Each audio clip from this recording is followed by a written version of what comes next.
Good afternoon and welcome to the 2017 National Leadership Summit of the Anti-Defamation League.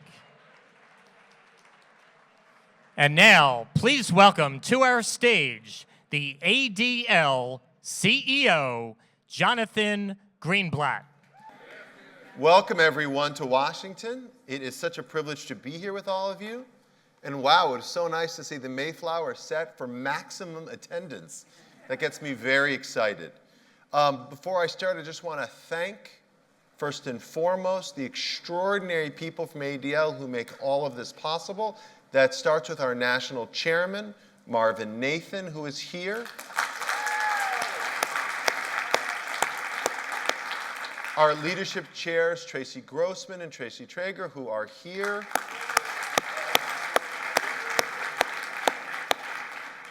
And my day-to-day team, the amazing staff who drives this engine forward, Shari Gersten and the leadership team who've come down from the CSC to do all the work, Stacy Burdett and the government affairs team who drives so much of gaining the speakers and setting the agenda, Daron Ezekson, who is our regional director here in Washington, D.C., all of his people and all of the staff from all over the country who've come here today, welcome.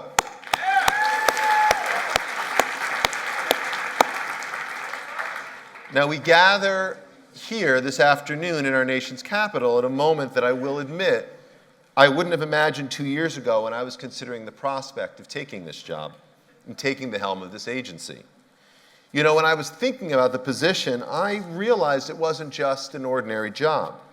To assume the leadership of an organization this historic, this important to our people and to our country, well, it really, for me, was an answer to a calling.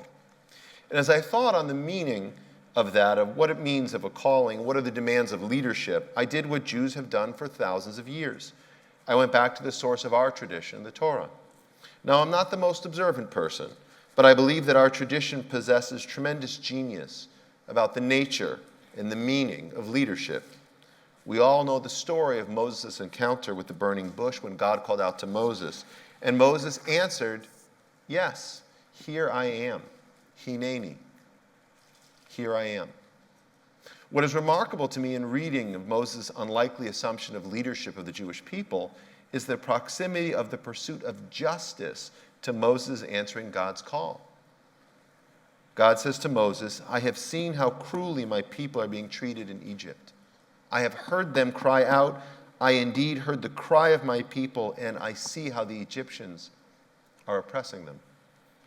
And Moses is asked to do the unimaginable, to bring the people of Israel forth from Egypt out of slavery. But what strikes me about this story, that it begins when Moses answers the call from God with these three simple words, here I am. His first act is the simple one of just showing up. And you have all showed up. You have all taken that first step in the pursuit of justice. And you show up here at the ADL Leadership Summit in Washington really at an inflection point. We come here today at a moment of uncertainty for many about our democracy and our future. We are at an inflection point in deciding who we are, an inflection point in determining what America will be. On a day when we see voters lining up in France at the polls to choose their destiny, and I would note, a destiny that appears to favor liberal democracy and inclusion and freedom.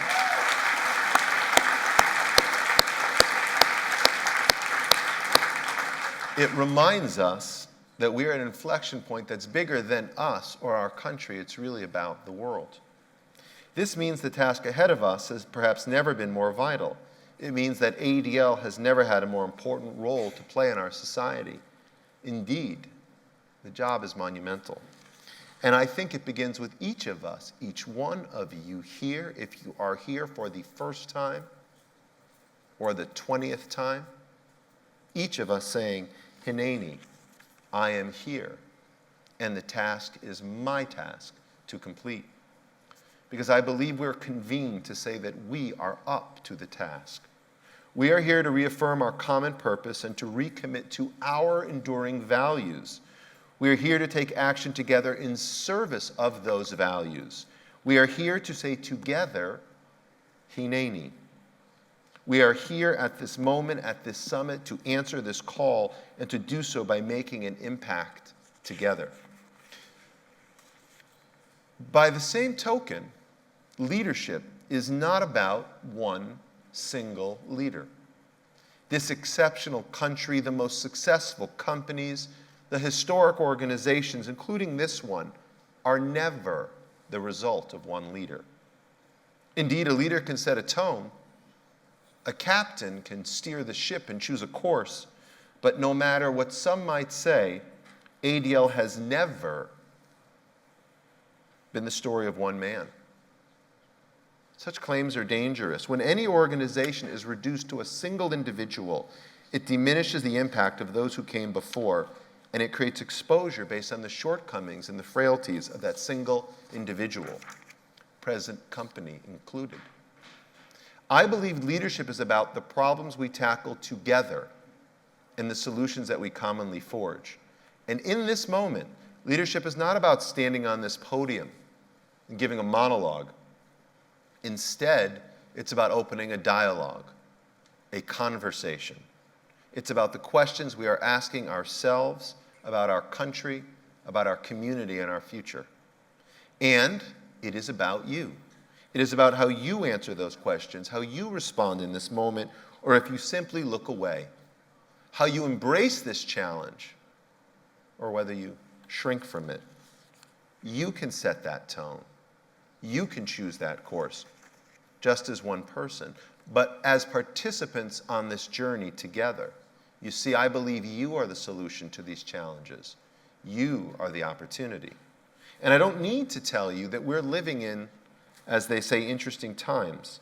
And so we convene at a unique moment in our history, one that will test us, our institutions, and this democratic experiment. But it's not limited to the political arena alone. This is a technological challenge as well. The snaps and pins and tweets and likes, they might seem insignificant on their own. And when you open your Facebook on the phone waiting in line, or sneak a look at what's trending on Twitter in between sessions here at the Mayflower. But in the aggregate, all these digital fleeting moments have reshaped our lives and altered the world. Social media is the new mass media, shopping mall, community center, and public square. But as a society and as a country, I don't think we've fully figured out the long-term consequences of this sweeping digital tsunami. But we've already seen some of the effects. We see that the online conversation often descends into the lowest form of discourse.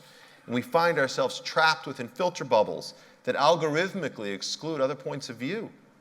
And we watch as malevolent ideas migrate from the fringe into the mainstream, creating new risks and threats, particularly for the disenfranchised and the vulnerable. That's why last year I told you that ADL had to make a big bet on cyber. And we have made that wager. We have partnered with industry and pioneered responses to cyber hate more effectively than any of the other efforts in the field. Earlier this year, we launched the Center on Technology and Society in Silicon Valley to meet this test. And we have taken part in hackathons and data jams, engaging engineers and designers in new and exciting ways. And we're showing up in places like South by Southwest, where we wouldn't have been before. And frankly, we're upgrading our own internal capabilities at ADL to ensure we are fully equipped to meet this moment. I also told you last year we would be making a big bet on delegitimization because the emergence of anti-Zionism as a rhetorical or political masquerade for classic anti-Semitism threatens us all. As I've said before, this doesn't preclude reasoned arguments about particular policies of the Israeli government, but it does mean rejecting out of hand those who would seek to erode the fundamental legitimacy of the Jewish state. That's why we launched a partnership with the Reut Institute last year that generated our 20X framework and strategy, a plan that's generating several new initiatives today. Whether it's fighting to defend Israel on university campuses or church conventions or athletic fields, we are working to expose the agenda of the antagonists who seek not to forge peace, but to force a continuation of a conflict that will only harm all the parties involved. We've concluded our work with Reut, but we're far from concluding our work against BDS and delegitimization. So that will remain a priority in the coming year. Now, despite our progress, many of you surely are aware of the marked uptick in anti-Semitic incidences and events that we've seen. We just published our latest annual audit just a few weeks ago. It showed a 34% uptick in anti-Semitic incidences in 2016 over the prior year, and an alarming 86% increase in incidents in the first quarter of 17 over the first quarter of 16. Now, to many of you, this wasn't surprising. I know many of you come from communities that were affected by the spate of bomb scares in recent months, and you've had to explain the desecration of Jewish gravestones to your children or grandchildren. Now, such vandalism isn't actually new, and as we've recently reported, general anti-Semitic attitudes in the U.S. remain consistently low, as we've seen in prior years. But the tempo of incidents is new. The choreographed efforts to undermine Jewish confidence, to terrorize individuals, and to degrade our sense of security, that orchestrated campaign, that is absolutely new. Let no one tell you that it's somehow political to call out such hostility. In fact, it would be a political act to ignore such extremism, and that's something the ADL will never do, certainly not on my watch. Whether we are imploring a university president to step up against extreme voices on the left, as happened last month at my alma mater, Tufts University, or whether we are demanding that the US president step up against right-wing extremists, or even those ideologues within his own ranks, as happened numerous times this year, the ADL will speak truth to power and demand that our leaders call out anti-Semitism wherever and whenever it happens, irrespective of the consequences.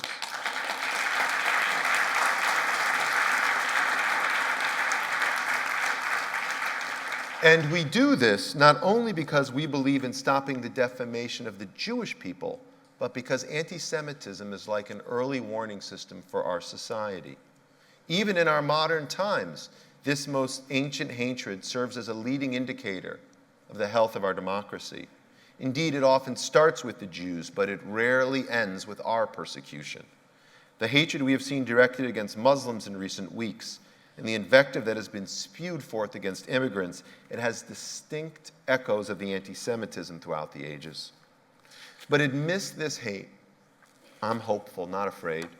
I am hopeful because what I feel I would bet many of you see as well. There is actually something positive, almost crackling in the air. There's a spirit today of moving beyond polarization and launching a dynamic of political engagement. You see it in the new faces running for office, from unknown activists to high-profile corporate executives contemplating a once unimaginable turn to public service. You see it in the activism on the streets. You see it in the wavelengths on social media. You hear it in the principled positions of those who are lifting their voices from our editorial page or from their Twitter feeds. And however you vote, or whatever you believe, let's not fall into the trap that this is simply about right versus left, or wrong versus right, or us versus them. As I see it, it's unhelpful to describe this as some political resistance. I see it as a civic renewal, an active reimagining of the public square, and an intentional reweaving of the social contract and the values that stitch it together. For us, for ADL, to succeed in our mission, it's incumbent to lean into this moment and to tap that spirit, to engage the latent energies of our fellow citizens and channel it, whether it's coming, again, from the left or the right, toward positive outcomes in the middle. That's what I mean. That's what we mean when we say from action to impact.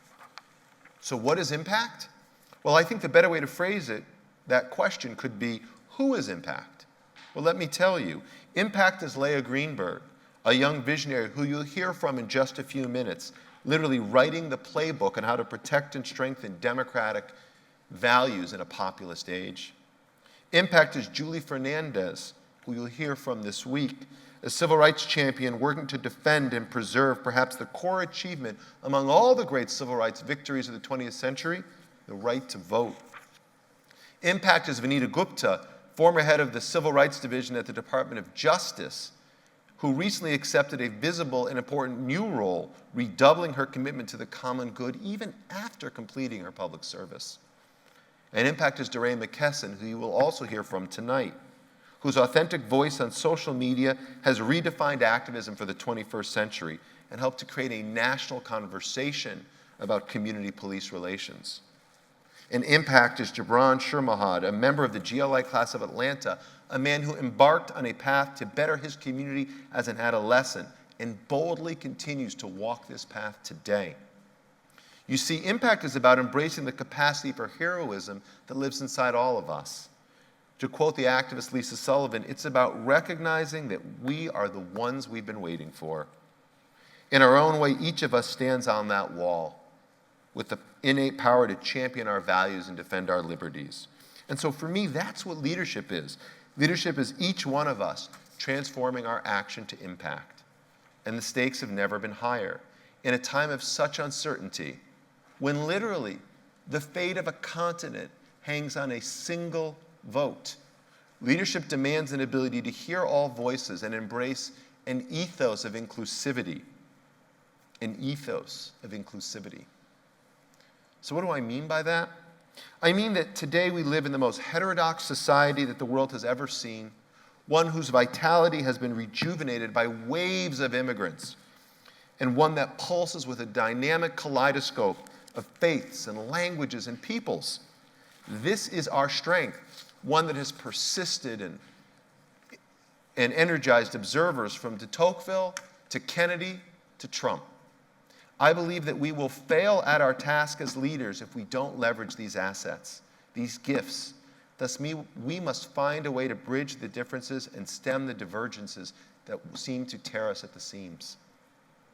Thus, inclusivity for ADL means that to rise to the occasion of our moment, our leadership must be open and not closed, accessible, not impenetrable, harnessing all of these differences for our shared advantage.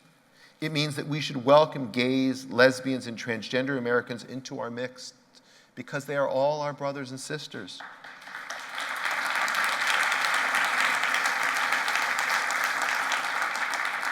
It means embracing voices of different faiths, whether Christian or Muslim, Sikh or Hindu, Baha'i, or even those who don't pray at all.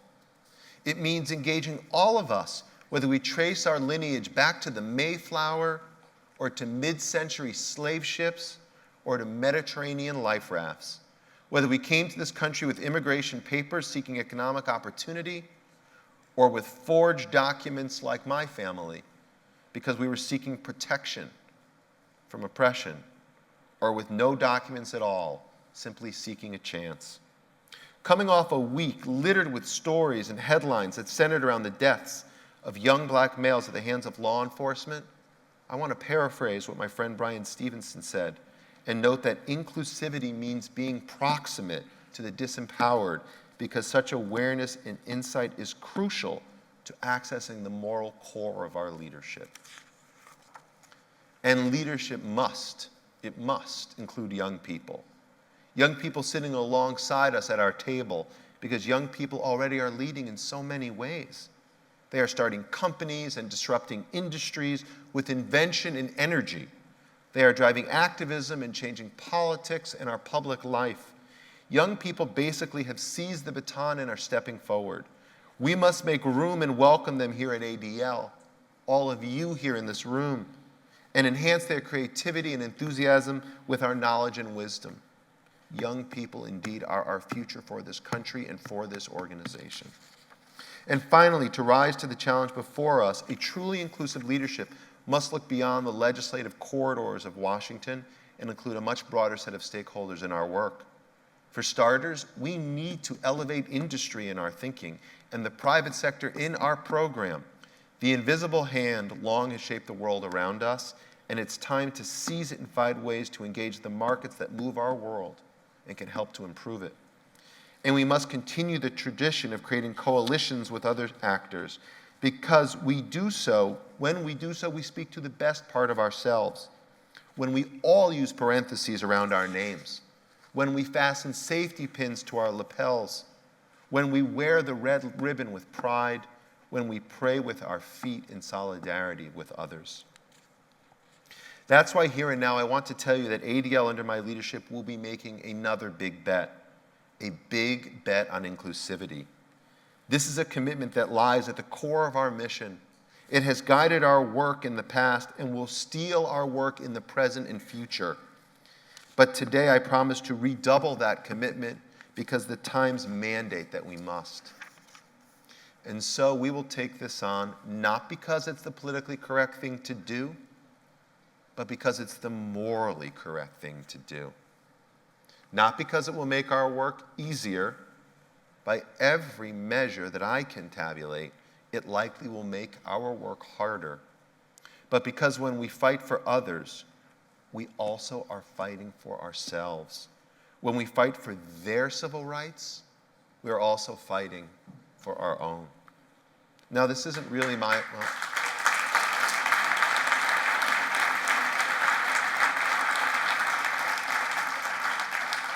Now, this isn't really my idea. Credit Sig Livingston with this particular insight 104 years ago. And more recently, as Ben Epstein wrote in his director's report nearly 50 years ago, the well-being of all Americans is intertwined. But when we emphasize and embrace inclusivity in this era, when we fight for others, we are standing on the shoulders, not just of Sig and Ben, but of Nate Perlmutter and Abraham Foxman, of Bea Botnick and Shelley Steinhauser and Lenny Zakem, and all who came before us here at ADL, but also of Hillel and Rambam and the great leaders of our tradition. As they said, as we say today, Hineni, I am here. And so, I now want to officially welcome you to DC, to this 2017 Amy Shanna Glass National Leadership Summit, and to the ADL family. And while I invite you to consider the role that you want to play in this collective endeavor, I hope that you will see yourselves as the answer to whatever problem you may see. You are what stands between justice and injustice. You can be the bridge between ADL today and tomorrow. You are the ones we have been waiting for. Thank you.